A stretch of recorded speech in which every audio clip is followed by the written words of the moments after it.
e fala aos nossos corações. Que a Tua palavra caia em bom solo e produza abundantemente. Que Deus colha em nossas vidas frutos extraordinários. Nós oramos e agradecemos. No nome de Jesus Cristo. Amém e amém. Estamos clamando, estamos orando pela igreja perseguida. Estamos pedindo ao Senhor, especialmente em favor dos nossos irmãos encarcerados. Quantas crianças estão sofrendo, quantas famílias estão chorando. Mas eu quero dizer, e eu creio isso de todo o meu coração, que prisões não impedirão que o propósito de Deus se cumpra plenamente. Num famoso sermão pregado numa penitenciária, o evangelista Moody falava sobre prisões que não puderam deixar Deus do lado de fora. Ele falou sobre Pedro e até mesmo citou como escapar da prisão. Você pode imaginar que numa penitenciária deve ter surtido um grande interesse de como escapar da prisão. E falou sobre Pedro sendo liberto pelo anjo. E falou de Paulo e Silas, que simplesmente quem os acolheu não foi outro senão o carcereiro.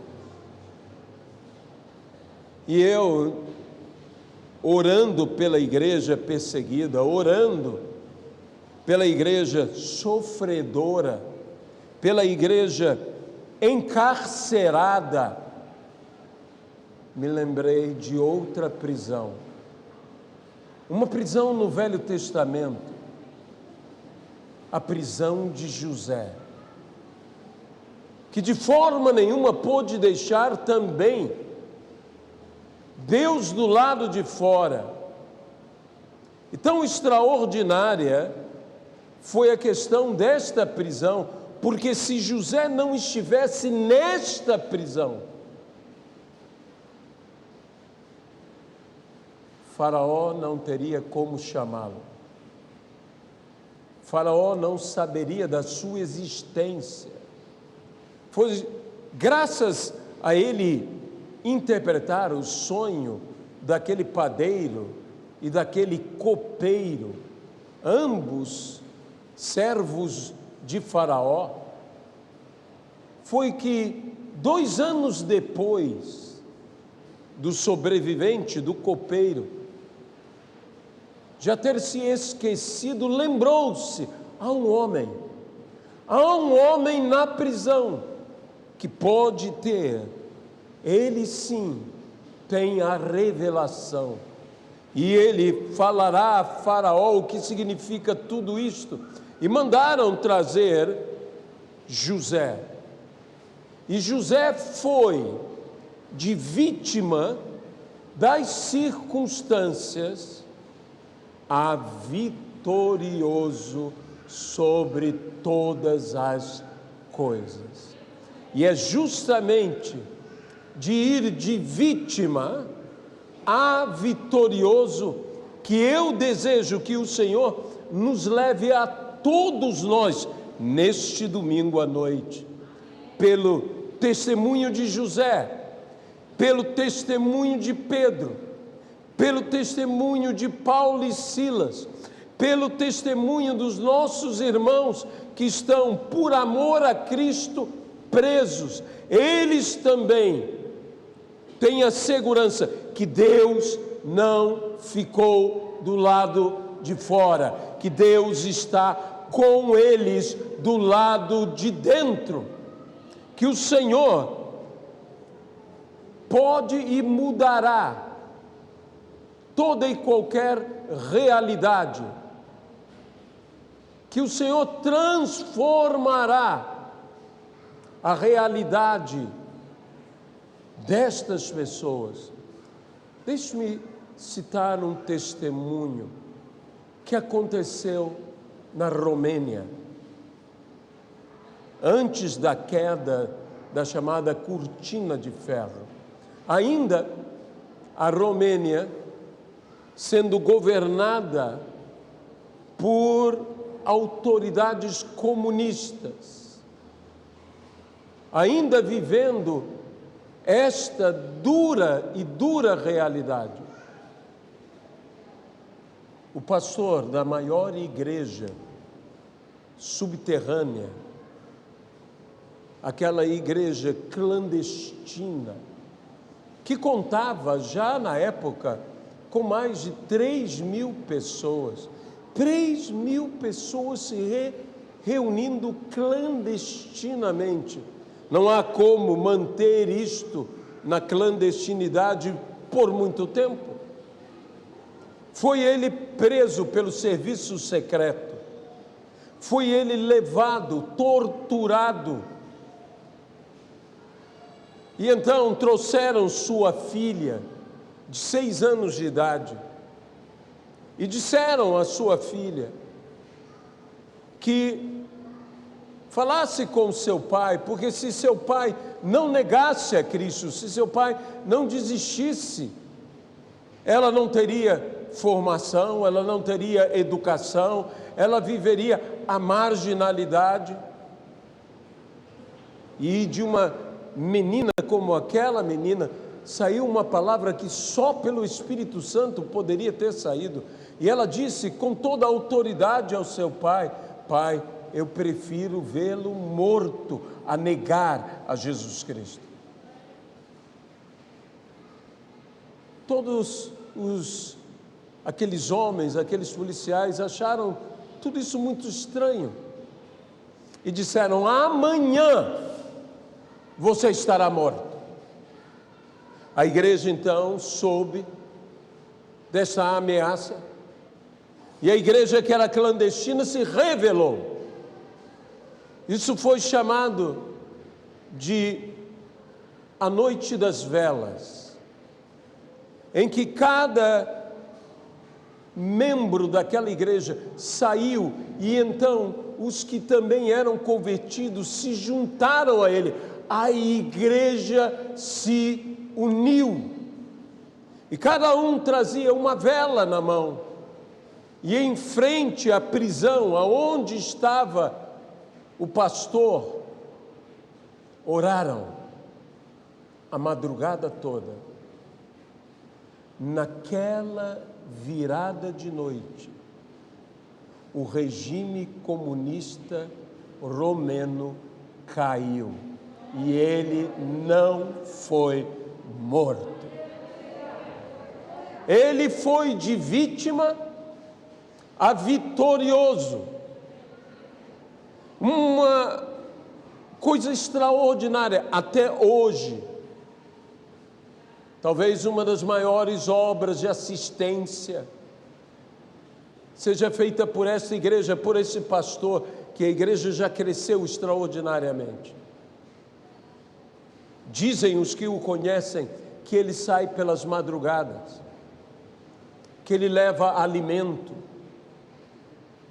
que fiel ao que a palavra diz, não saiba a sua mão direita o que a sua mão esquerda faz, ele coloca de frente à porta de cada moradia que vive fome.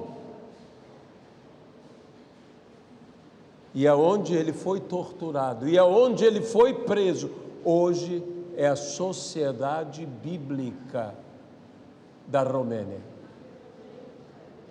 Deus tem um senso de humor todo especial. Então, os mesmos homens, os mesmos policiais que antes o prenderam, agora quando as pessoas vão até eles e pedem ajuda e têm fome, porque existe fome nesse mundo, eles dizem: nós não podemos fazer nada por vocês, mas há um homem que poderá ajudá-los. E eles levam até a igreja para que o pastor cuide deles. Este é o nosso Deus. E eu gostaria que você abrisse na epístola de Paulo aos Filipenses, no capítulo de número 4.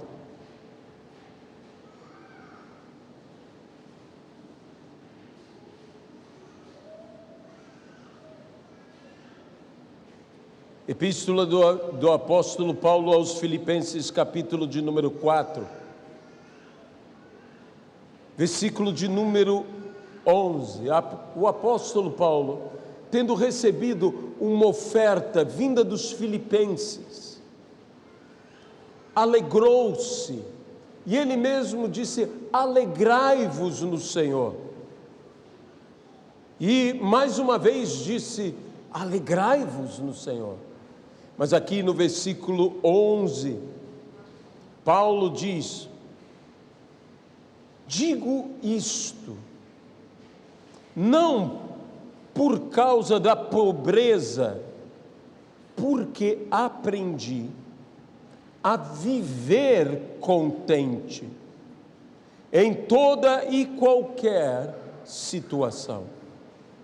Tanto sei estar humilhado, como também ser honrado.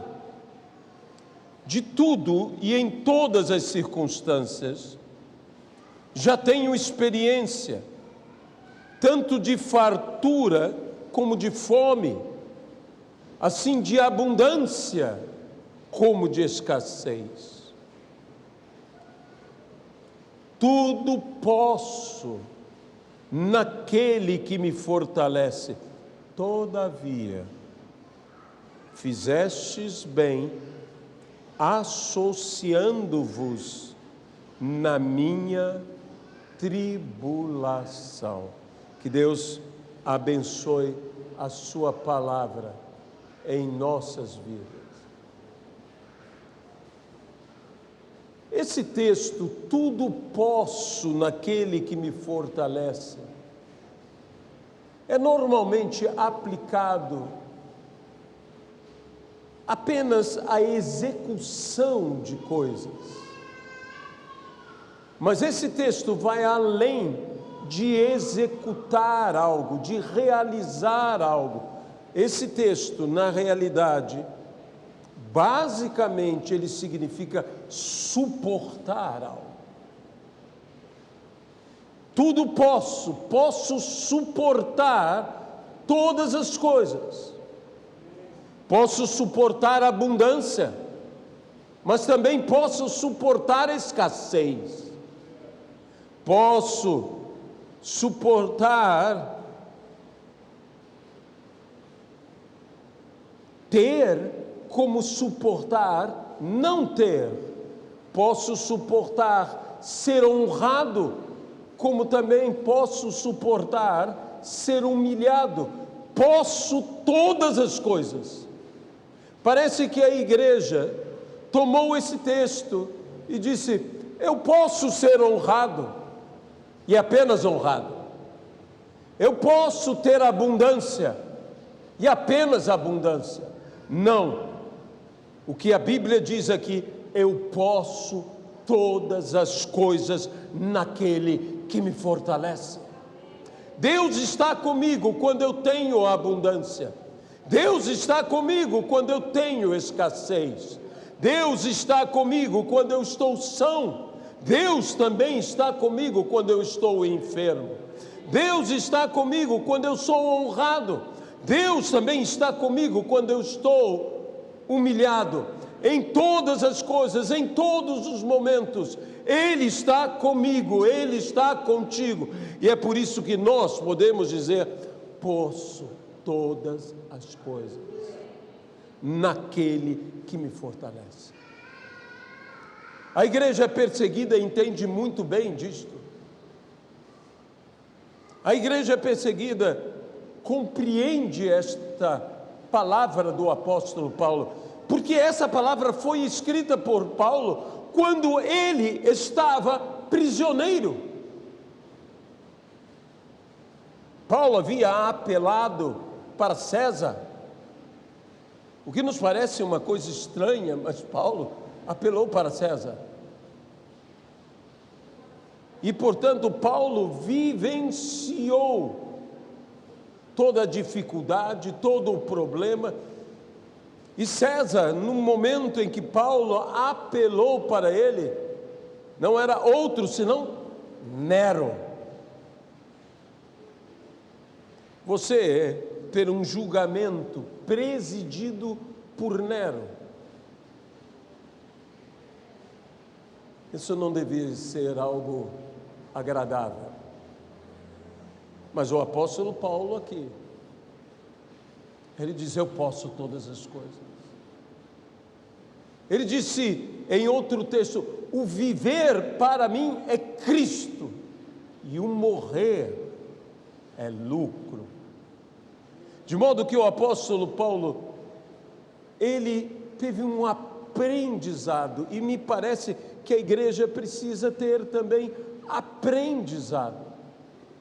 Aprendi a estar contente, não necessariamente alegre, mas ter contentamento, a contentar-me, e não apenas alegrar-me, mas a contentar-me em toda e qualquer situação.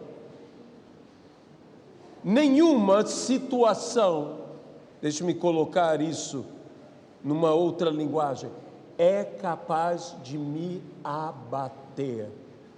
Ele diz aqui o que Jerônimo, traduzindo a Vulgata, traduziu literalmente, e tudo posso, traduziu em Cristo Jesus. Sou onipotente, porque Ele me fortalece. Onipotente diante das circunstâncias, onipotente diante das dificuldades, onipotente, mas a onipotência é um atributo intransferível. Jerônimo, o que você traduziu aqui? É que diante dos meus problemas, eu sou como Moisés. Deixe-me colocar nesse aspecto. Disse Deus a Moisés: eu serei o teu Deus. Eu serei o teu Deus. E tu serás Deus sobre Faraó.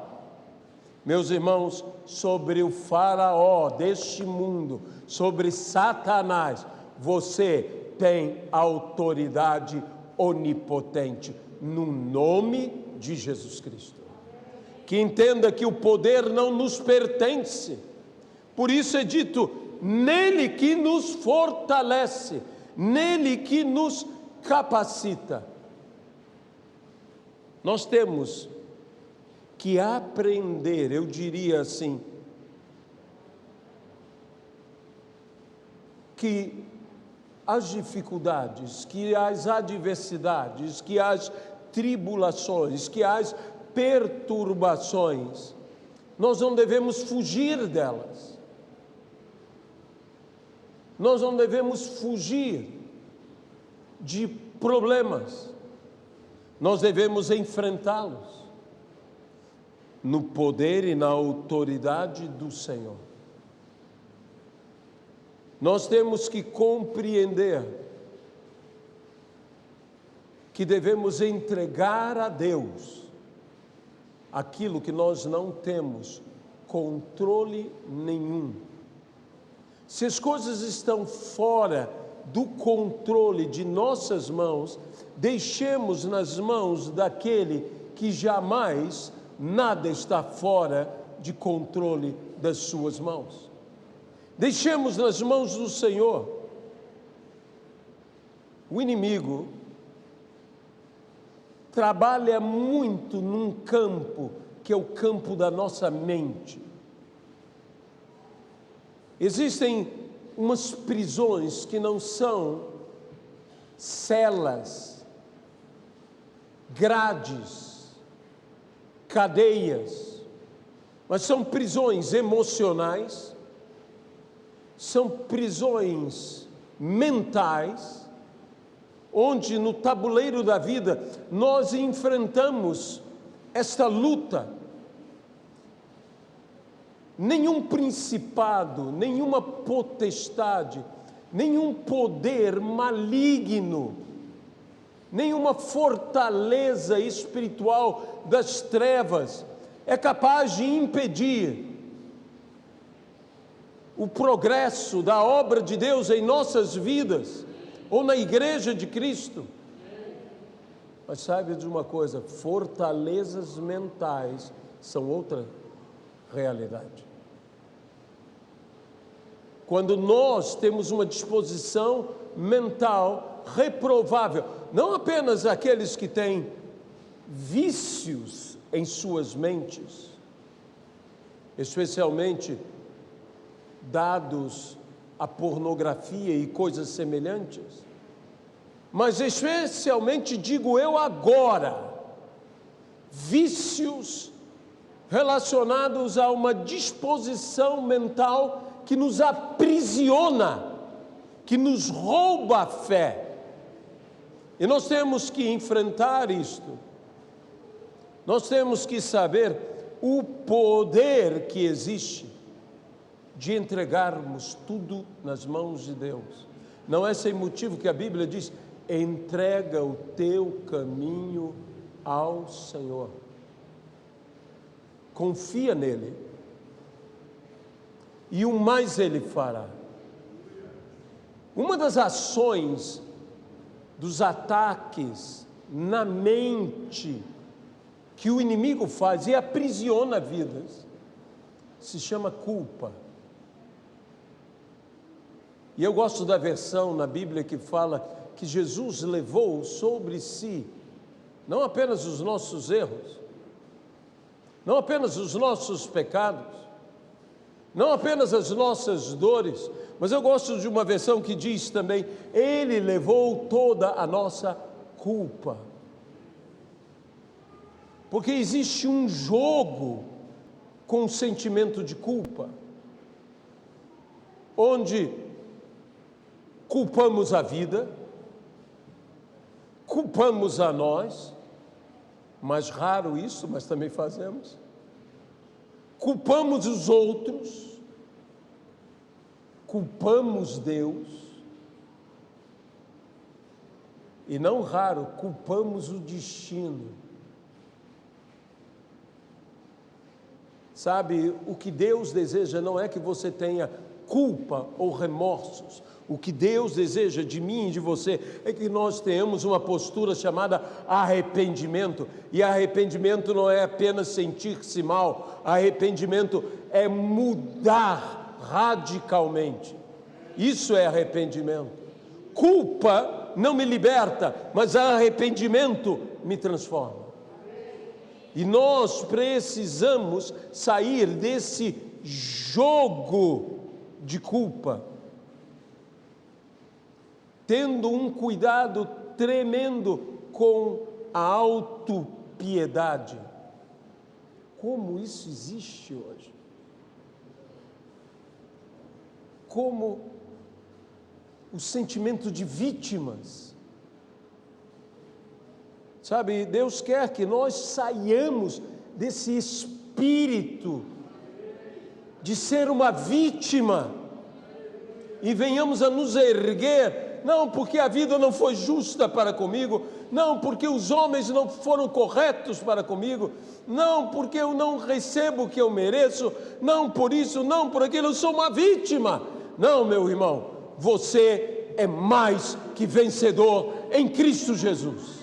Em todas essas circunstâncias, em todos esses problemas, que também é outro texto que o apóstolo Paulo está falando muito mais de tribulações, de angústias, de dificuldades, e ele diz: em todas essas coisas, Essas coisas que podem destruir, que podem abalar, que podem derrubar qualquer um, a mim não abalam, a mim não destroem, a mim não derrubam. Por quê? Porque eu posso todas as coisas naquele que me fortalece. Eu posso. Eu sou mais que vencedor em Cristo Jesus e eu mudarei. É isso que eu creio que era a fé de José. Como um homem como José dava o seu melhor, sendo escravo, fez o seu senhor egípcio enriquecer. Diz que o senhor egípcio viu isto nele. Que José era homem próspero, era escravo, mas era próspero. A igreja criou uma prosperidade, que Deus me perdoe falar isto. Não a igreja como um todo, mas muitos na igreja criaram uma prosperidade em que você só é próspero quando tem. Não, você é próspero quando prospera. Você é próspero quando alcança sucesso em tudo que você se empenha, em tudo que você faz. Não é a riqueza que te faz próspero, é a prosperidade que pode te fazer rico. José não era rico e era próspero. José nem era livre e era próspero. E a igreja presa não é livre, mas eu te garanto, ela é próspera. E nós que, porventura, vivemos um momento difícil, e nós vivemos, estamos presos. A sociedade está presa. Eu não sou daqueles que diz, isso é castigo de Deus. Eu acho que muitas coisas que nós sofremos não é castigo de Deus, é consequência de nossos próprios caminhos. E Deus, pela sua misericórdia, está ali na esquina, esperando para nos tirar dessa dificuldade. É o que eu creio de todo o meu coração. Mas esse vírus encarcerou as pessoas que foram conscientes, as pessoas que foram corretas no seu agir, elas estão limitadas, elas estão, de certa maneira, encarceradas. Nós temos um problema sério de saúde, e que não é só o vírus,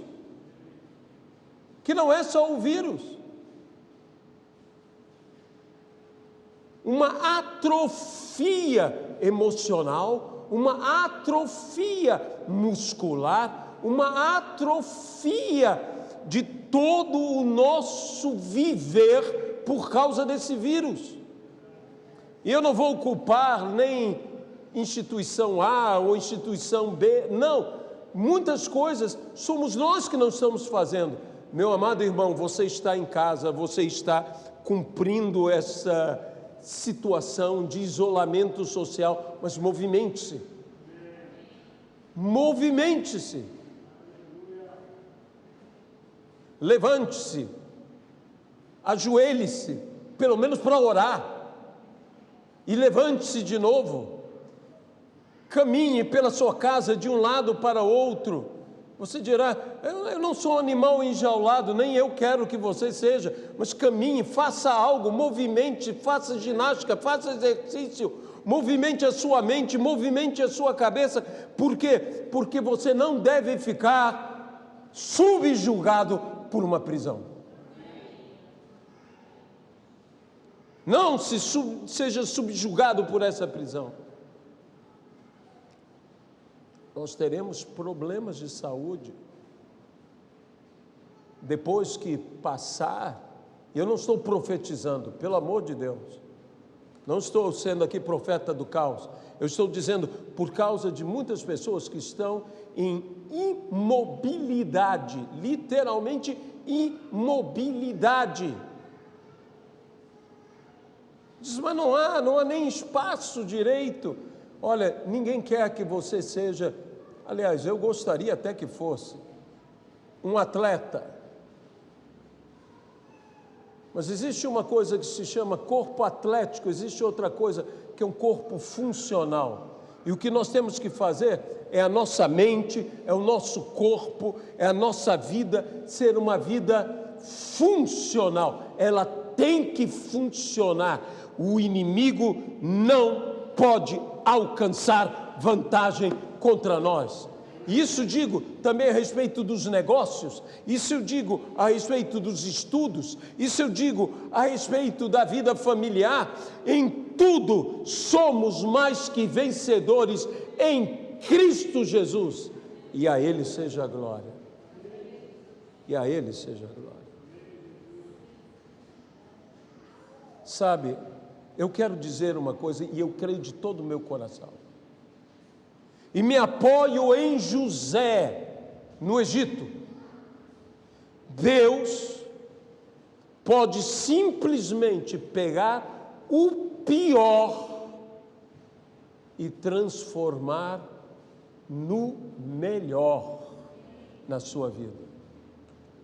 Vós, na realidade, disse José aos seus irmãos, intentastes fazer o mal na minha vida, mas o mal que fizestes, que frase maravilhosa, Deus o transformou em bem, para abençoar tanto a minha vida, quanto a de todos esses, inclusive dos que me fizeram mal. Isso não é algo maravilhoso? Deus tem o poder de transformar o pior no melhor. Com a ajuda de Deus, nós podemos transformar a realidade. Nós podemos corrigir os erros. Nós podemos transformar todo o nosso viver. Mais importante do que as circunstâncias, do que os acontecimentos, mais importantes do que todas essas coisas, é a maneira como reagimos diante das circunstâncias, diante dos acontecimentos. Eu quero chamar você, cada um de nós, a termos uma postura de fé, e eu direi, insana, crendo contra toda a esperança, contra toda a realidade. Vamos ser dignos filhos de Abraão. Quando Deus diz a Abraão, ele com 100 anos, Sara com 90, contra toda expectativa, contra toda esperança, Abraão creu. Sabe, as pessoas estão vendo todas as situações, todas as circunstâncias, todas as realidades. O mundo está num momento depressivo. Depressão econômica, depressão emocional, depressão em fé. O mundo está sem otimismo. Otimismo é algo muito bom, mas otimismo só não é o suficiente. Você precisa mais que otimismo, você precisa uma fé inabalável. E pela fé você vai vencer, porque esta é a vitória que vence o mundo, a nossa fé. Então, nós temos que enfrentar isto. Numa situação como nós estamos vivendo,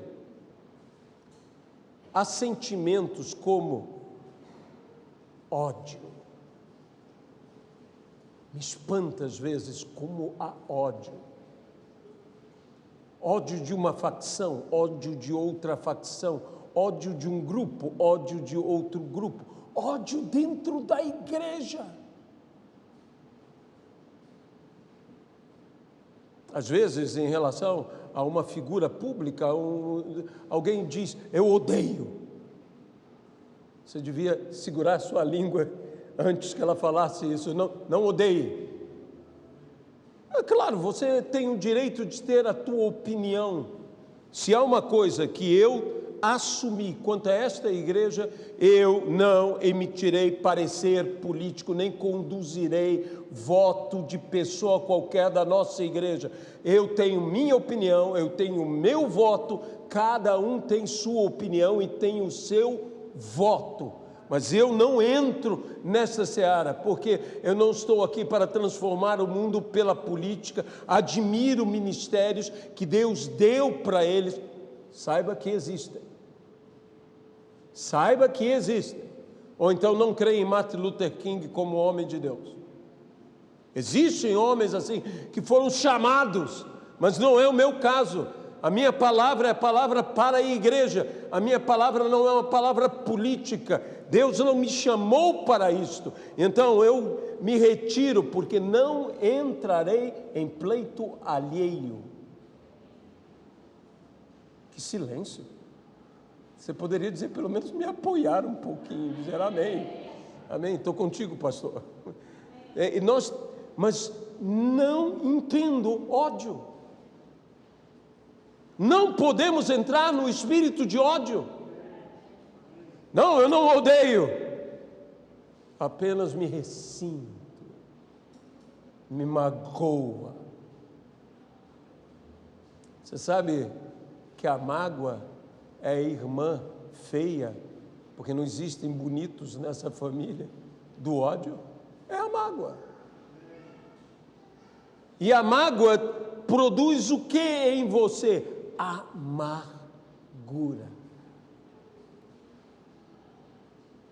Gente magoada é amarga. E quando você é amargo, tudo fica amargo. Esta não é a vontade de Deus para a nossa vida. Mas há pessoas que não são amargas, que não são magoadas, que não são movidas por um ódio, por uma ira, ou mesmo por um rancor. Famíliazinha violenta esta. Mas tem um irmão caçula, o bebezinho da casa, que é o que mais atinge a todos. Ele se chama ressentimento. Não, eu não odeio, eu apenas sou ressentido. Não, eu não tenho mágoa nem amargura por isso, mas isso me fez sentir, e eu sinto de novo, eu me ressinto.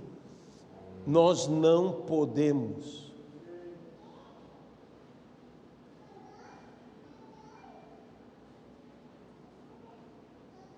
muitas pessoas estão dizendo, eu não consigo. Isso é uma verdade. Jesus disse, e estou chegando ao final do que eu quero falar, Jesus disse, há coisas que para os homens são impossíveis. Há gente impossível de eu perdoar. Há gente impossível de eu não me ressentir. Há situações impossíveis para mim. Mas Jesus acrescentou, mas o que é impossível para o homem é possível para Deus. Então, Deus fará por nós o que nós não podemos fazer por nós mesmos. Creia nisso. Deus fará por mim e operará isto em mim. O que eu próprio não posso fazer por mim e realizar isto em mim, mas Deus fará isto por nós. Deus agirá em nossa vida. E se o Senhor age nas coisas mais impossíveis, que são essas da alma, quanto mais nas coisas do corpo, quanto mais nas coisas da vida. Quantas pessoas estão presas, não por ressentimentos, não por sentimentos, não por medos, mas apenas por dívidas. Dívidas. A Bíblia diz que aquele que deve é escravo daquele a quem deve. Então, quantas pessoas estão endividadas, estão aprisionadas por endividamento? A minha oração ao Senhor é que o Deus que pode todas as coisas, Ele opere em nossas vidas, transformando as nossas dívidas, aonde havia dívidas, que haverá amanhã dividendos. Dividendos. Aonde havia escassez, haverá abundância, fartura. Mas eu volto a dizer, não é isto que há ênfase, mas nós necessitamos, porque estamos neste mundo. Mas eu quero falar como Paulo. Eu aprendi a ter contentamento. Eu não preciso permanecer no vale. Eu posso sair do vale. Mas eu aprendi a não me desesperar porque eu estou na depressão, porque eu estou no vale. Eu me levantarei. Você tem que falar como filho pródigo, no meio da crise, quando ele caiu em si. Ele poderia acusar. Há tantas pessoas que entram no processo de acusação. A vida não sorriu para mim. Alguém poderia dizer, como que não sorriu? Você nasceu em berço de ouro, você estava bem. Não, mas houve uma crise. E tudo que eu tinha, todos os sonhos que eu tinha, eu perdi. Eu gastei tudo. Ele poderia ter entrado nesse processo.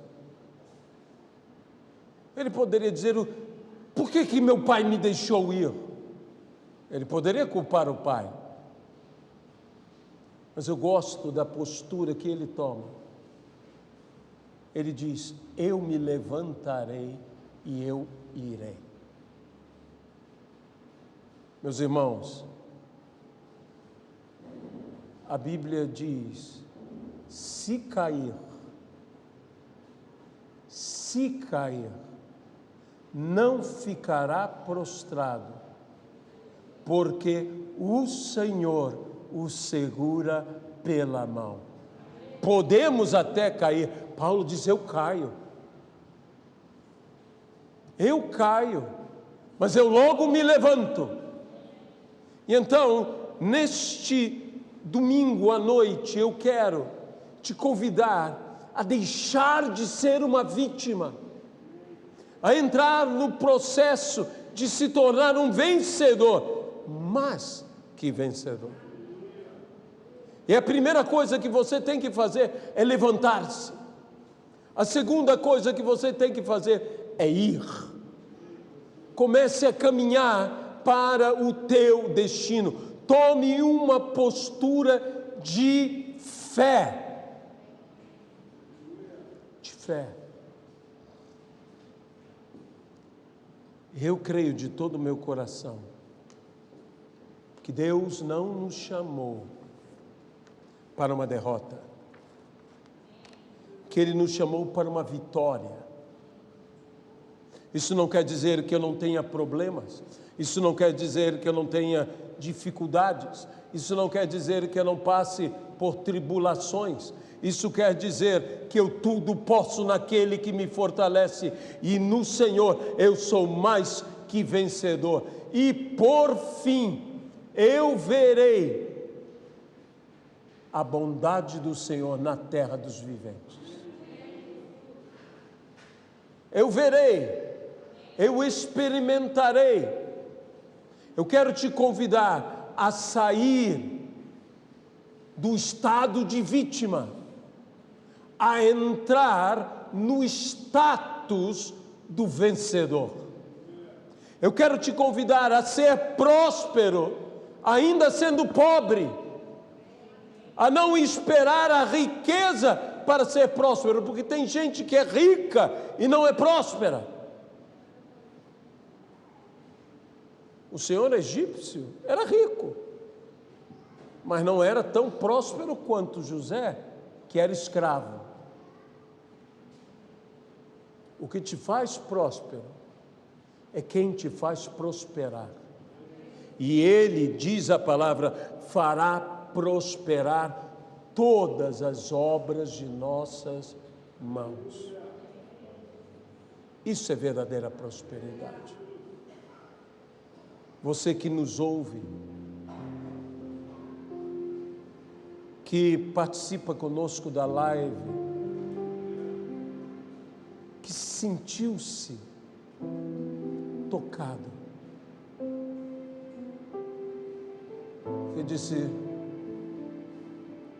eu estou tão derrubado, eu estou tão amedrontado. Como eu posso estar contente com as coisas ao meu redor?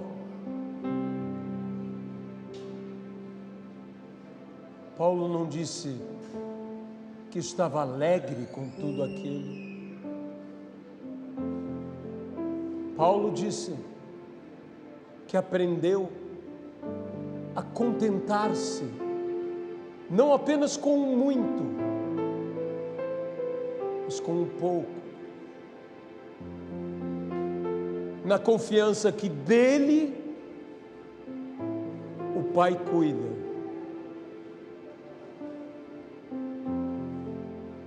Você tem essa confiança?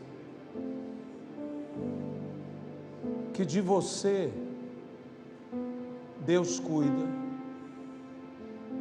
de que Ele é um Pai, e um Pai bondoso que te ama.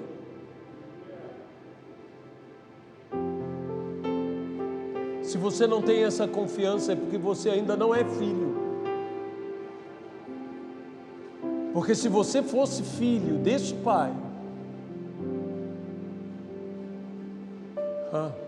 você conheceria esse Pai. Ele não é um Pai distante. Muita gente diz: somos todos filhos de Deus. Eu gostaria que fosse verdade, mas não é.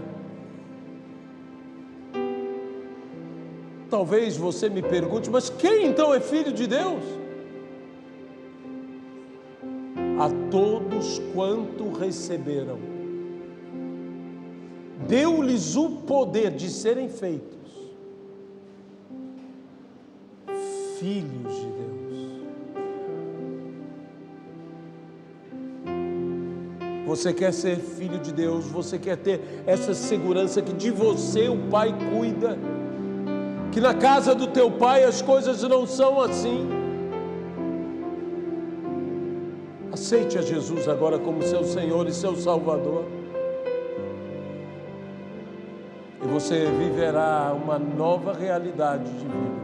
Eu não estou te prometendo riqueza, eu não estou te prometendo uma vida regalada, eu estou te prometendo o que Ele disse que te daria, porque Ele veio para que você tenha vida e vida em abundância, abundância de vida. Muitas pessoas vêm pedindo abundância na vida, mas de que adianta ter abundância na vida e morrer? Ele veio para te dar vida, vida em abundância, e tão abundante que não termina.